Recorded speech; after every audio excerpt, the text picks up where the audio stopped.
देवी माँ के कजरी सुनाने जा रही हूँ। पसंद आए तो लाइक कीजिए, सब्सक्राइब कीजिए, शेयर कीजिए, कमेंट कीजिए, बेल आइकन दबाना मत भूलिए।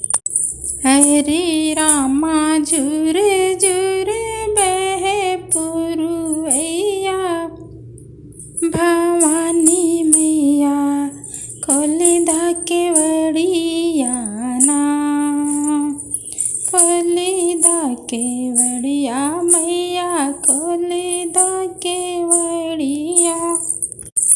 मैया दुआरे के फूलवा की बगिया,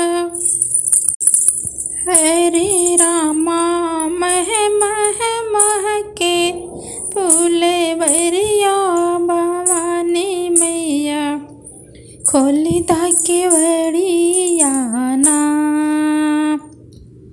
हरे रामा झुर झुर बहे पुरुवैया, भवानी मैया खोली दा केवड़िया ना।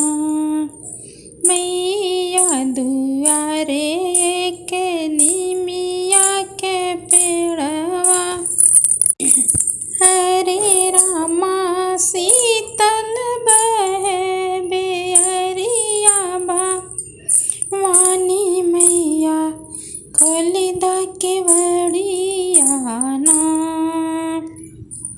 हरे रामा झुर झुर बहे पुरुवैया, भवानी मैया खोली दा केवड़िया ना।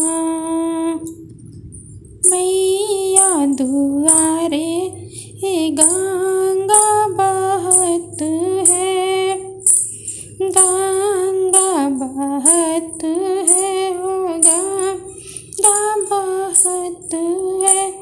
हरे रामा लहर लहर करे पनिया, भवानी मैया खोले दा केवड़िया ना।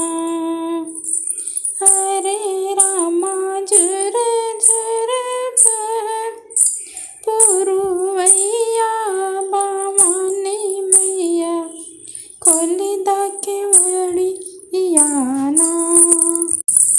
मैया दुआरे पीपल के पेड़वा, हरे रामा कुह कुह कुह के कोयलिया, भवानी मैया खोली दा केवड़िया ना। हरे रामा पीपल के डलिया पे पड़े झुलुआ वाये रामा, हरे रामा झूले ले सखिया सहेल रे, भवानी मैया खोली दा के